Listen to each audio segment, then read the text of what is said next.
Fibre net కేసులో చంద్రబాబు ముందస్తు bail పై సుప్రీంకోర్టులో విచారణ జరిగింది.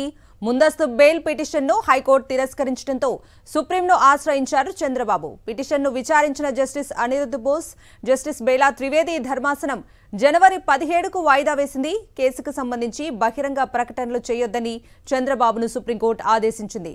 చంద్రబాబు అలాంటి ప్రకటనలు చేసి ఉంటే ఆ రికార్డును తమకు సమర్పించాలని సుప్రీంకోర్టు ఆదేశించింది.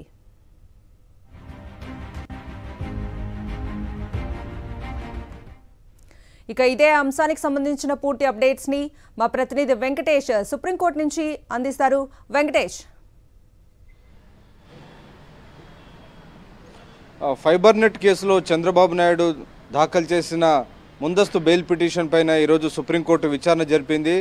సుప్రీంకోర్టు న్యాయమూర్తి జస్టిస్ అనిరుద్ బోస్, జస్టిస్ బేలా త్రివేదితో కూడిన ధర్మాసనం ఈ కేసును విచారించింది.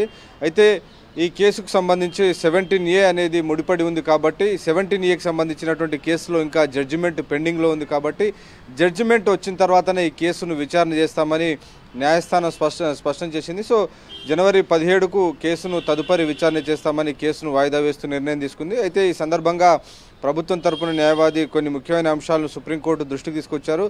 చంద్రబాబు నాయుడు ఇటీవల బహిరంగ సభల్లో కేసుకు సంబంధించిన విషయాలు పబ్లిక్గా మాట్లాడుతున్నారు, ఇల్లీగల్ అరెస్ట్ ఈ అంశాలన్నీ కూడా మాట్లాడుతున్నారు. కాబట్టి ఇలాంటి ప్రకటనలన్నీ కూడా బెయిల్ కండిషన్లను ఉల్లంఘిస్తున్నారు చంద్రబాబు నాయుడు. కాబట్టి ఈ అంశాలన్నీ కూడా సుప్రీంకోర్టు దృష్టిలో ఉంచుకోవాలని చెప్పి సుప్రీంకోర్టు దృష్టికి తీసుకెళ్లిన సందర్భంలో చంద్రబాబు అలాంటి కామెంట్స్ చేయకుండా చర్యలు తీసుకోవాలని, ఆ మేరకు ఆయనకు సమాచారం ఇవ్వాలని సుప్రీంకోర్టు చంద్రబాబు తరపునటువంటి న్యాయవాది సిద్ధార్థ లూత్రాకు సూచించింది. ఒకవేళ చంద్రబాబు నాయుడు కనుక ఈ కేసుకు సంబంధించినటువంటి బహిరంగ ప్రకటనలు కనుక చేసి ఉంటే దానికి సంబంధించిన రికార్డ్స్ అన్ని కూడా తమకు సబ్మిట్ చేయాలని కూడా జస్టిస్ బేలా త్రివేది స్పష్టమైనటువంటి ఆదేశాలు ఇచ్చినటువంటి పరిస్థితి. సో మొత్తానికి ఈ కేసు వ్యవహారానికి సంబంధించి చంద్రబాబు నాయుడు బెయిల్ కండిషన్స్ ఉల్లంఘించి బయట మాట్లాడడం పైన కొద్దిసేపు సుప్రీంకోర్టులో రెండు పక్షాల మధ్య కూడా వాడి వేడి వాదనలు జరిగాయి. అనంతరం ఈ కేసుకు సంబంధించినటువంటి విషయాలపైన ఇరుపక్షాలు ఎవరు కూడా బహిరంగ ప్రకటనలు చేయొద్దనేటువంటి సూచన సుప్రీంకోర్టు చేసింది. సో అనంతరం ఈ కేసును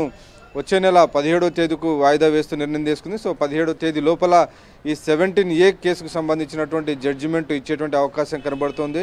నిజానికి ఈ ఫైబర్ నెట్ కేసుకు సంబంధించి చంద్రబాబు నాయుడు పెట్టుకున్నటువంటి దరఖాస్తును పిటిషన్ ఇప్పటికే ఆంధ్రప్రదేశ్ హైకోర్టు తిరస్కరించింది. దాంతో ఆయన సుప్రీంకోర్టును ఆశ్రయించారు. తనను అరెస్టు చేయకుండా యాంటిసిపేటరీ బెయిల్ ఇవ్వాలని విజ్ఞప్తి చేశారు. సో ఆ నేపథ్యంలో ఈ పిటిషన్ ప్రస్తుతం పెండింగ్లో ఉంది కాబట్టి పిటిషన్ పూర్తయ్యేంత వరకు, పరిష్కారం అయ్యే వరకు చంద్రబాబు నాయుడును తాము అరెస్టు చేయమని కూడా ప్రభుత్వం స్పష్టం చేసింది. కాబట్టి గతంలో ఉన్నటువంటి ఏదైతే అరేంజ్మెంట్ ఉందో అదే అరేంజ్మెంట్ను కంటిన్యూ చేయాలని కూడా సుప్రీంకోర్టు చెప్పినటువంటి పరిస్థితి. సో మొత్తానికి ఈ కేసుకు సంబంధించినటువంటి రెండు ప్రధానమైనటువంటి అంశాలు ఉన్నాయి. ఒకటి, ఫైబర్ నెట్ కేసుకు సంబంధించి ఫైబర్ నెట్ అనేటువంటి ప్రాజెక్టులో చంద్రబాబు నాయుడు తన అనుయాయులైనటువంటి సన్నిహితులైనటువంటి వేమూరి హరికృష్ణకు సంబంధించిన టెరాసాఫ్ట్ అనే కంపెనీకి ఈ టెండర్లు కట్టబెట్టారు. ఈ టెండర్లు కట్టబెట్టడంలో నియమ నిబంధనలన్నీ కూడా ఉల్లంఘించారు.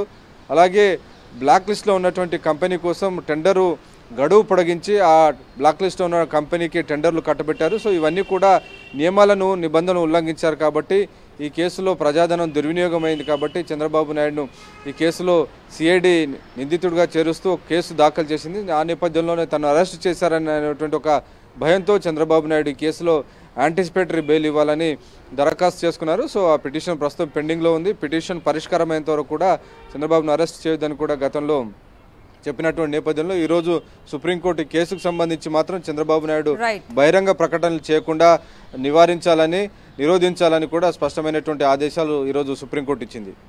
Right Venkatesh, thank you.